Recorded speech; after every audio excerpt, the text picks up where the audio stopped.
Starting with our next topic, that is errors in mitosis. It is also included in chapter number 5, cell cycle. So let's start with our topic.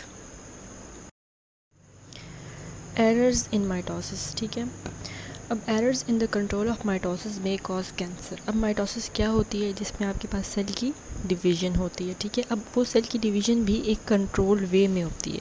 ऐसा नहीं कि sales की ज़्यादा production हो जाए या कम production हो जाए, जितनी ज़रूरत है उतनी ही होती है। ठीक है, अब अगर माइटोसिस में कोई एरर आ जाए जिसकी वजह से माइटोसिस कंट्रोल ना हो और उससे अनकंट्रोलेबल डिवीज़न हो जाए सेल्स की और बहुत ज़्यादा मैस ऑफ सेल बन जाए, ठीक है, जिसकी इतनी ज़रूरत भी नहीं थी बॉडी में, ठीक है, तो ऐसे सिचुएशन में इसको हम कहते हैं कि अब ये क्या हो गया? कैंसर हो गया। यानी अनकंट्रोल्ड डिवीज़न ऑफ सेल्स को हम कहते हैं कि वो कैंसर हो गया। ठीक है, all cells have genes that control the timing and number of mitosis.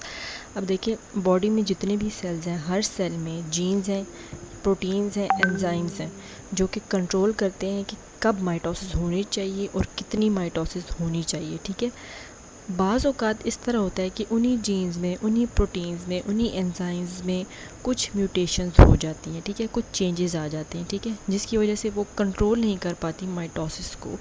ठीक है, जिसकी वजह से माइटोसिस कंट्रोल नहीं हो पाती और फिर सेल को ये पता ही नहीं चलता कि उसने कब माइटोसिस को रोकना है, कब उसने माइटोसिस को स्टार्ट करना है। ठीक है, तो वो कंटिन्यूसली सेल की डिवीज़न होती रहती है, यानी वो स्टॉपेबल फिर होती ही नहीं है, क्योंकि जो जीन्स या जो एंजाइम्स या जो प्रोटीन्स उसे कंट्रोल कर रहे थे उसी में ख़राबी पैदा हो गई है। जिसने उसे कंट्रोल करना था उसी में ख़राबी पैदा हो गई है। अब जब उसमें ख़राबी पैदा हो गई है तो उसकी वजह से माइटोसिस को कंट्रोल करने वाला कोई है नहीं। सेल को समझ नहीं आ रही कि माइटोसिस को कब स्टॉप करना है, तो अब सेल क्या करेंगे? कंटिन्यूसली डिवाइड करते जाएंगे। जब ज़्यादा से ज़्यादा डिवाइड करते जाएंगे, ज़रूरत से ज़्यादा हो जाएंगे, ठीक है, तो हम क्या कहते हैं कि ये क्या सिचुएशन हो गई? कैंसर हो गई। ठीक है, it results in growth of abnormal cells called tumours. अब वही बात है कि नॉर्मल के बजाय एबनॉर्मल सेल्स हो जाएंगे, यानी क्वांटिटी से ज़्यादा सेल्स हो गए। ठीक है, तो हम क्या कहेंगे कि ट्यूमर्स बन गए। ठीक है, अब as long as this tumours remain in their original location they are called benign tumours. अब देखिए, अगर आपको बॉडी के अगर एक पार्ट में कैंसर है, ठीक है, लेट्स सपोज़ कि अगर मैं बात करूँ लंग कैंसर की, ठीक है, अगर वो वहीं पर रहे, वो कैंसर लंग्स में ही रहे, तो हम उसे कहते हैं कि ये क्या है? बेनाइन ट्यूमर है। लेकिन अगर वो कैंसर वहाँ से मूव कर जाए, दूसरे टिश्यूज़ में चला जाए, दूसरे ऑर्गन्स में चला जाए, अगर लंग्स से लिवर में चला जाए, बोन्स में चला जाए, ठीक है, बोन्स में चला जाए या आपके क्या कहते हैं ब्रेस्ट में चला जाए, ठीक है, तो फिर कहेंगे कि ये कैसा कैंसर हो गया? They are called as malignant cancers. ठीक है, and these their cells are called cancer cells. ठीक है, such tumors can send cancer cells to other parts in body where new tumors may form।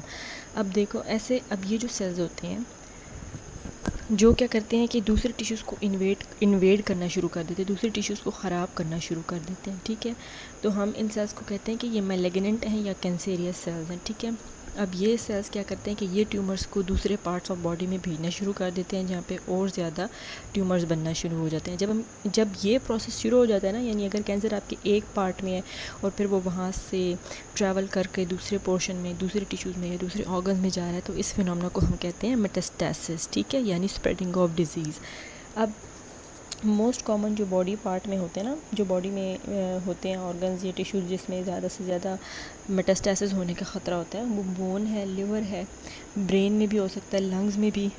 ठीक है, अब इस टाइप के cancer को ना, जो एक जगह से दूसरी जगह ट्रैवल कर जाता है, तो इसको हम कहते हैं कि एडवांस कैंसर है। ठीक है, अब अगर मैं आपको एग्जांपल दूँ, जो ब्रेस्ट कैंसर है ना, वो क्या करता है? मूव करके लंग्स की तरफ जाता है। ठीक है, जा सकता है। तो ये क्या हो गया? ये अब डॉक्टर इसको ये नहीं कहेंगे, अब अगर ब्रेस्ट में कैंसर था और वो ट्रैवल करके लंग्स में चला गया, तो अब हम ये नहीं कहेंगे कि ये लंग कैंसर हो गया, बुलाएंगे इसको यही कि वो ब्रेस्ट कैंसर ही है। ठीक है, क्योंकि उसका प्राइमरी ओरिजिन जो था वो ब्रेस्ट था।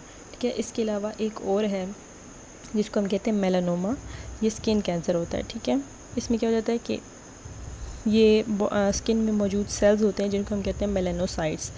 ठीक है, उसकी कुछ अनकंट्रोल्ड डिवीज़न की वजह से स्किन में जो है वो ब्लैक से आपके पास मोल्स या मार्क्स बनने शुरू हो जाते हैं। ठीक है, इसको हम कहते हैं कि मेलानोमा, और ये भी स्प्रेड कर जाता है ब्रेन तक। जब ये ब्रेन में स्प्रेड कर जाता है ना, तो फिर हम कहते हैं कि अब मेटास्टेसिस का प्रोसेस हो गया। अब जब ब्रेन में ये कैंसर चला जाएगा ना, तो ब्रेन में फिर इंसान को हेडेक्स होते हैं, विजन का मसला होता है, और कंट्रोलिंग में मसला होता है, उसके अलावा आई साइट में मसला होता है। ठीक है, ये सारे इश्यूज़ हो जाते हैं।